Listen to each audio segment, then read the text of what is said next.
On today's episode of Flyer News, we'll get to take a look at this week's weather forecast with Solly Nislik. Following that, we will talk about why Mr. Ferullo's red stapler is on Miss Sullivan's desk, but also about a new water tower development and a Metro West community organization that's helping out local people in need. And to close out the show, Matt Noah and Tyler Powers are going to fill us in on everything Flyer sports. All that and more coming up next on Flyer News.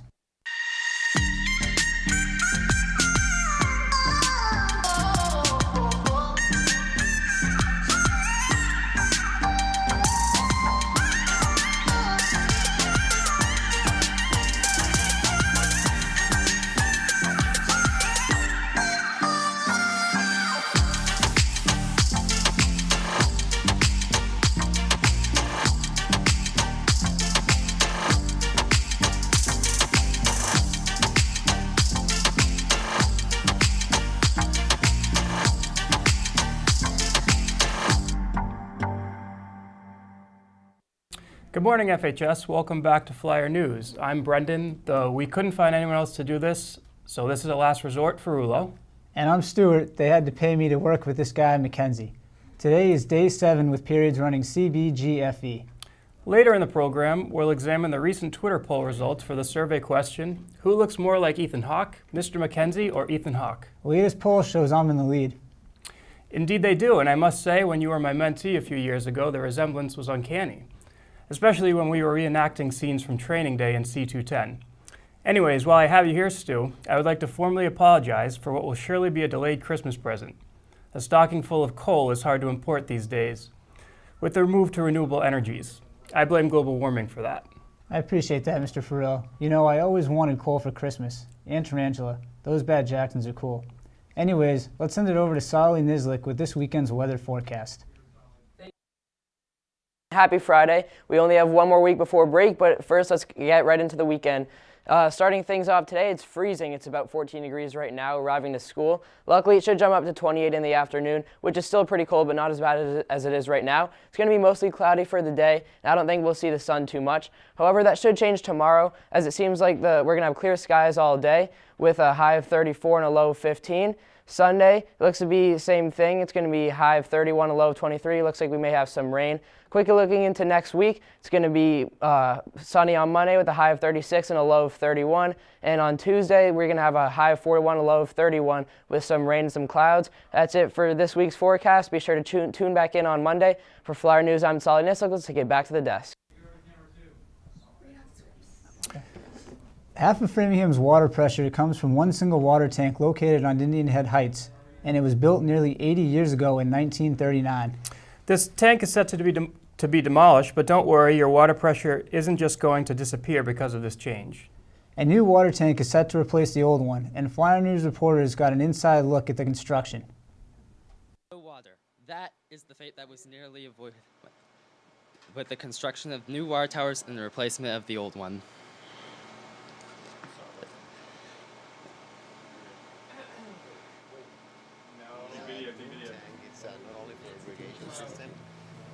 This tank serves around the 60% of the population in Framingham. By adding 2 towers or 2 tanks to the system will get us redundancy, and so for maintenance purposes we can have one tank shut off while the other tank is still running. So only having one tank is going to make hard any process related to maintenance. So that's why it's really important to have 2 tanks. We already have been here for a year for the construction of the new tank. We're going to be here for another year for the construction of the second tank. So we can say there are around 2.5 years to complete the whole construction of both tanks. The existing tank is kind of rusty, and the inside you can see in the outside, but in the outside it gets rusty if you don't get the appropriate maintenance. And because the aging process, you cannot get an instructor that stands there forever. So that's why, everything has a lifespan. So if we continue to use it, that we can have structural problems, maintenance problems, corrosion problems, so that type of things. That's why it's important to replace it. we implement some erosion control to avoid the silt to get into the contingent to the near properties around. We have also minimized the dust by providing some water to the road and all the dust that can stand on the ground. So that's the type of mitigation plan that we have to control any potential impact to the neighbors. That's all for the Water Tower project. I'm Josh Egan. Let's take it back to the desk. On Tuesday, a New York City man was arrested in the parking lot at a Target on Route 9 for stealing a woman's wallet. After stealing the wallet, he proceeded to buy $1,000 worth of gift cards at a store nearby where the crime happened. Javier Sanchez, a 28-year-old man, is part of the Panera Bread gang. This gang's trademark crime is stealing money from people's wallets, especially outside of places such as Panera Bread. So far, they are rooted in both New York City and Chicago. Sanchez was found in his car in his Target parking lot with 2 iPads which he bought with the gift cards that he purchased at Target. He was working with another man on Tuesday, but that man is yet to be identified. Flyer News will keep you updated and more details on the story as more details on the story arise. Yesterday morning at around 2 a.m., Framingham Police Departments got a call reporting a home invasion on the Sherwood Park Apartments. One person was reportedly shot in the invasion, and 2 suspects have yet to be identified or caught. One neighbor living in the area said that the once beautiful apartment complex has now become a place that she no longer wants to live in. The victim of the invasion, who was shot, did not suffer any life-threatening injuries. They were sent to the hospital where they were treated for injuries in the arm from birdshot. Flyer News will keep you updated. As most of us are aware, the NHS Holiday Drive is still going on, but it's just one of many other organizations helping out those in need. A Place to Turn is another organization that focuses on gathering food and funds to give assistance to individuals, corporations, and foundations in need. Flyer News reporters got the chance to speak with some of the members who work with A Place to Turn. With more on the story, here we have David Ostfield live in the studio. Going to a food bank isn't always seen as the most glamorous prospect. However, A Place to Turn in Natick aims to change that notion. A Place to Turn is what you call a choice food pantry, meaning that they allow people to come in and pick out what they want in a supermarket-like fashion. Let's see that now. I just started working at A Place to Turn as an intern in September. It's definitely made me more aware of food insecurity issues in the Natick, Framingham area, and even greater Boston as a whole, and getting to meet the clients, walk around with them, have a hands-on experience has kind of brought this idea about hunger and food insecurity to reality for me. So clients come in the door at A Place to Turn and they enter a waiting room, and then they get called to the desk one by one they have to bring identification, a current bill, so they get registered into the system. Then once they've been checked in, they get called in by a volunteer, and since we're a choice food pantry, volunteers walk around with each client and shop with them.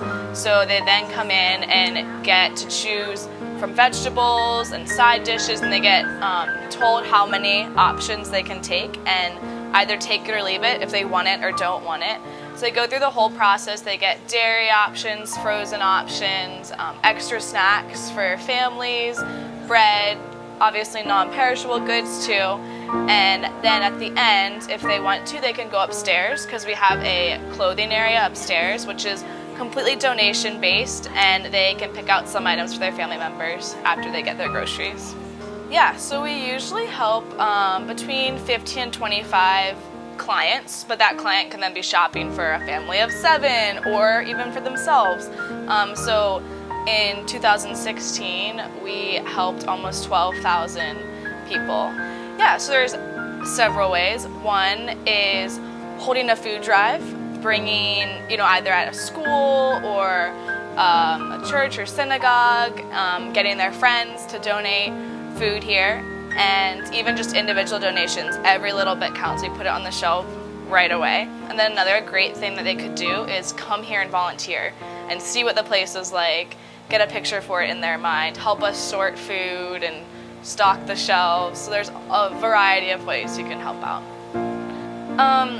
I think that A Place to Turn is different than other food pantries in that we really value the choice we give our clients, so we try to have a variety of brands, and they're not just coming and receiving a box of food. They get to go through and we try to make it a shopping experience. So those little extra things that we try to have that I think set us apart.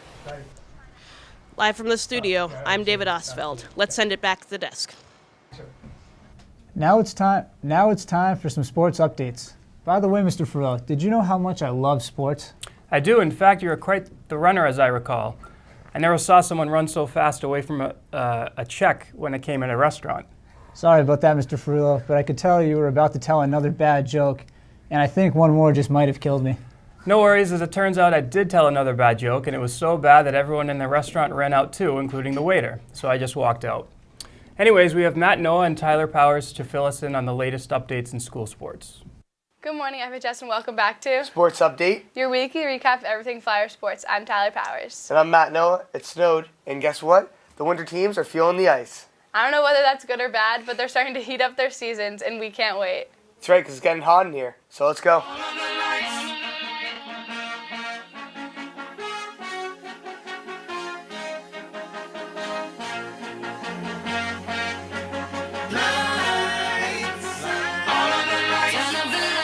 Wrestling won 2 out of 3 matches on Saturday in Timberland. They also pulled off a win on Wednesday versus Braintree, 45-31, which was a huge win for the Flyers. Mike Skinnion, Willie Brew, Huggins Pierre, Dano Silva, Seth Martin, Jake Goddett, Trevor Smith, and Matt Noah all have at least 1 pin on the season. They're looking to move forward on Saturday in their Wayland tournament. Boys basketball opened the season against Weymouth with a tough loss, 56-54. The team played this past Tuesday, Murph scoring 18 points on the day, and Sam Whiting and Matt Fonseca also delivering with big scoring outings.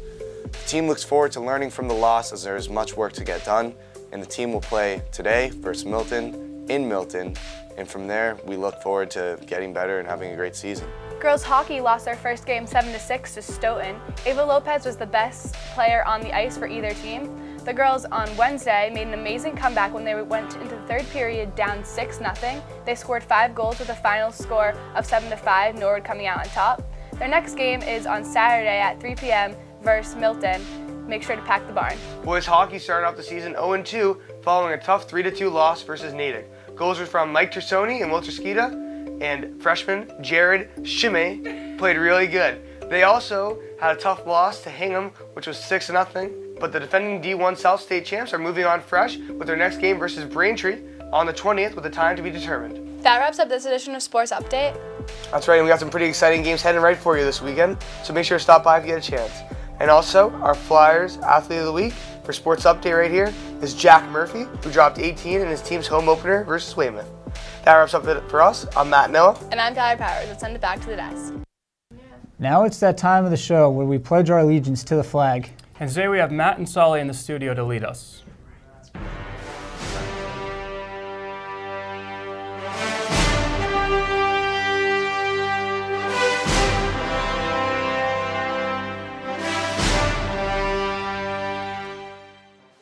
Please stand for the Pledge of Allegiance. I pledge allegiance to the flag of the United States of America and to the republic for which it stands, one nation, under God, indivisible, with liberty and justice for all.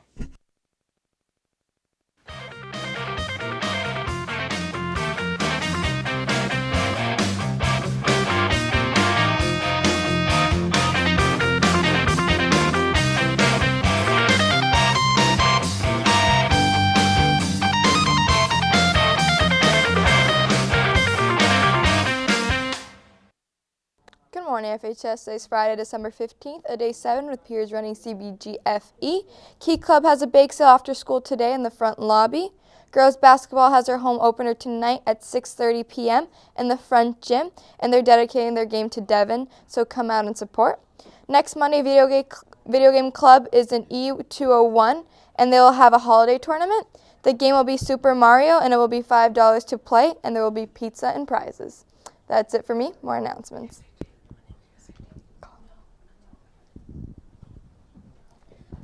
Hi, Varsity Girls Hockey has a home game tomorrow at 5. Go Flyers. All right, that's it for me. Just wait until the bell to dismiss you guys.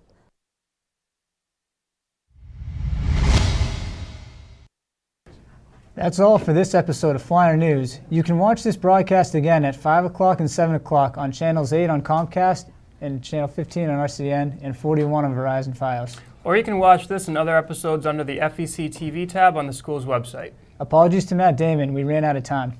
And apologies to all of you viewers for tolerating us on this fine Friday morning. Shout out to my favorite class, G period pre-calculus, minus Richa Jane. The shout out definitely does not apply to her.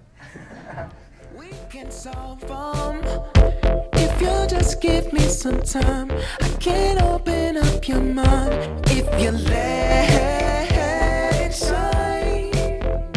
You can free your mind. 'Cause I know, and now that it's over, I'll never be sober. I couldn't believe, but now I'm so high.